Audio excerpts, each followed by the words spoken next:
Il restait tant de choses à écrire, mais la suite n'a jamais eu lieu. Jules est né le 3 août 1989 à Nice, dans le sud de la France. Mais très vite, son destin semble tout tracé. Car chez les Bianchi, le sport automobile est une histoire de famille. Son grand-père, Mauro Bianchi, et son grand-oncle, Lucien Bianchi, ont déjà connu les circuits bien avant lui. Alors forcément, Jules grandit dans cet univers, le bruit des moteurs, l'odeur de la piste, ce n'est pas une découverte, c'est son quotidien. Comme beaucoup de futurs pilotes, il commence très jeune par le karting. Mais rapidement, quelque chose se distingue. Une précision, un calme, une maturité rare pour son âge. Pourtant, rien n'était écrit à 100%. Sans la course, Jules aurait pu suivre une autre voie, plus classique, peut-être dans le sport, ou même dans un autre domaine totalement différent. Mais une chose est sûre, la compétition faisait déjà partie de lui. Le silence retombe, tout doucement, sur le paddock. Le moteur s'étue, mais dans sa tête, le bruit est toujours là. Chaque virage, chaque freinage, chaque erreur. Il enlève son casque, lentement, pas de sourire, pas encore, mais parce qu'au fond de lui, chaque chose a changé. Ce n'était qu'une séance, quelques tours, rien d'exceptionnel aux yeux des autres. Mais pour lui, c'était différent. Pour la première fois, il n'a pas simplement conduit, il a ressenti la voiture.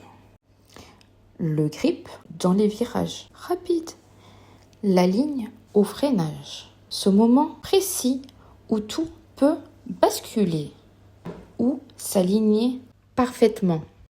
Avant, il subissait. Maintenant, il a commencé à comprendre. Pas encore maîtriser, pas encore dominer, mais comprendre. Et ça change tout. Dans le cockpit, le temps ne s'écoule plus pareil. Chaque seconde devient une décision. Chaque décision devient une conséquence. Et dans cet enchaînement invisible, naît quelque chose de nouveau, un instinct. Il remonte la visière une dernière fois. Regard perdu vers la piste. Ce n'est plus juste une passion. Ce n'est plus juste un rêve. Ça devient un objectif. Et quelque part, sans s'en rendre compte, aujourd'hui, un pilote vient de naître. Après avoir rapidement attiré l'attention dans les formules de promotion, Jules intègre la Ferrari Driver Academy, un programme destiné à former les futurs talents de la Formule 1. Très vite, il se distingue par sa vitesse et sa régularité, ce qui lui ouvre les portes de son premier rôle en Formule 1, pilote d'essai et de développement pour Ferrari. Dans ce rôle, il travaille dans l'ombre des titulaires, il participe aux séances de simulateurs, aux essais privés et aide l'équipe à faire évoluer la monoplace. Une étape essentielle, souvent invisible, mais déterminante pour comprendre les exigences du plus haut niveau. Son travail ne passe pas inaperçu.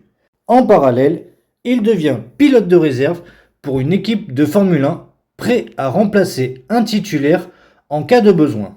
Il accumule ainsi de l'expérience sans encore prendre le départ d'une course officielle.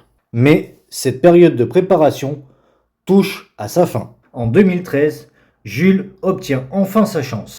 Il devient pilote titulaire en Formule 1 chez Marussia, une équipe modeste, mais une opportunité cruciale pour faire ses preuves en conditions réelles. Dès ses débuts, il montre un niveau solide, capable de tenir le rythme et de progresser course après course. Il impressionne par sa constance, sa gestion des situations difficiles et sa capacité à maximiser chaque opportunité. Le moment le plus important arrive lors du Grand Prix de Monaco 2014. Dans des conditions difficiles, Jules réalise une course exceptionnelle et termine à la 9e place malgré une pénalité de 5 secondes. Et ainsi, il inscrit les 2 premiers points de l'histoire de son équipe en Formule 1.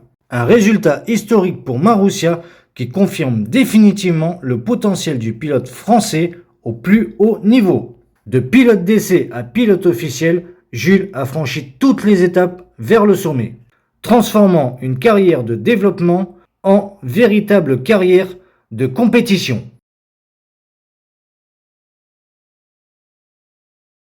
Tu as aimé cet épisode? Rendez-vous dans 2 semaines.